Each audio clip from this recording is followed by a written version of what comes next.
ব্রহ্মক তপস্যা করি হিরণ্য কক্ষিপুর হেৰুৱালে নিষ্প্ৰাণ নিজৰ দুখ। গতিকে সমূলংশে ধ্বংস কৰি দৈত্য বংশ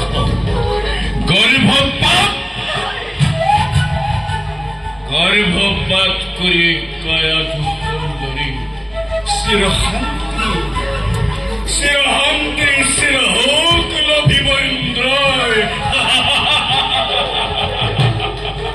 চমৎকাৰ উদ্দেশ্য তোমাৰ, কিন্তু জানিব পাৰো নে মই দেৱপুৰন্দৰ কোনে দিলে তোমাক এনে সমাচাৰ? কি সমাচাৰ?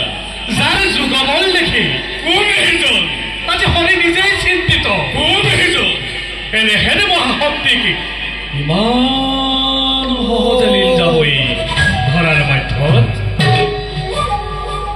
তেন্তে কি ধুনীয়া কৰিছে হিৰণ্য কক্ষিপুকি এতিয়া জীৱিত ধৰা অবিলম্বে পাবা তুমি তাৰ প্ৰত্যক্ষ প্ৰমাণ। প্ৰথমে মাৰি দিয়া কাই ধৰা দেই।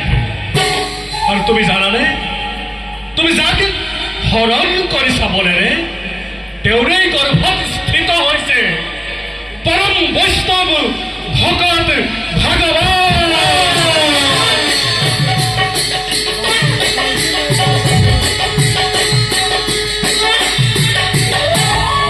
তোমাৰ নিচিনা শত শত ব্ৰজৰ পাহাৰেও একো কৰিব নোৱাৰা তুমি সেই পৰম বৈষ্ণৱ।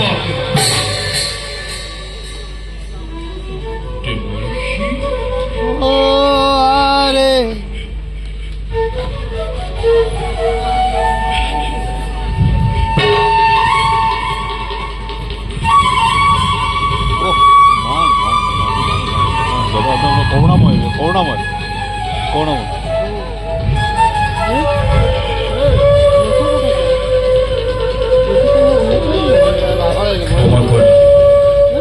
ক্ষমা করা হেরা দৈত্য পদেশ্বরী, না জানি রঘুরি ভয়ে অপরাধ করিল বিস্তর।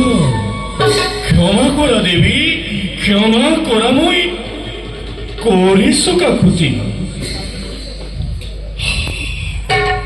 এবে মই মাগিছি বিদায়।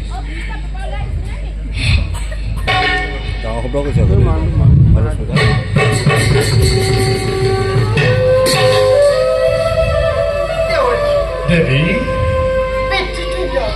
নারায়ণ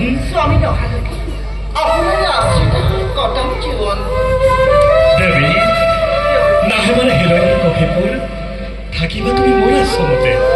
নীতি নিত শুনাম মই তোমাক হৰি গুণানুকীৰ্তন।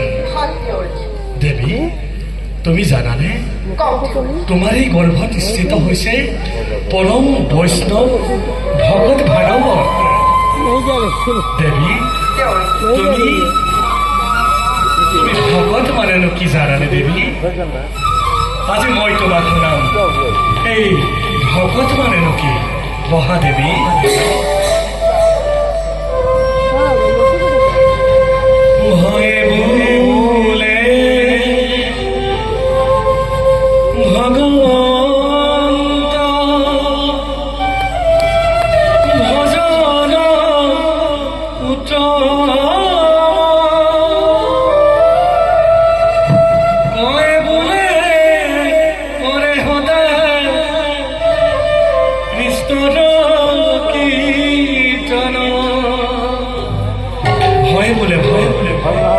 ভজন উত্তম, কয় বলে করে হরা কৃষ্ণর কীর্তন।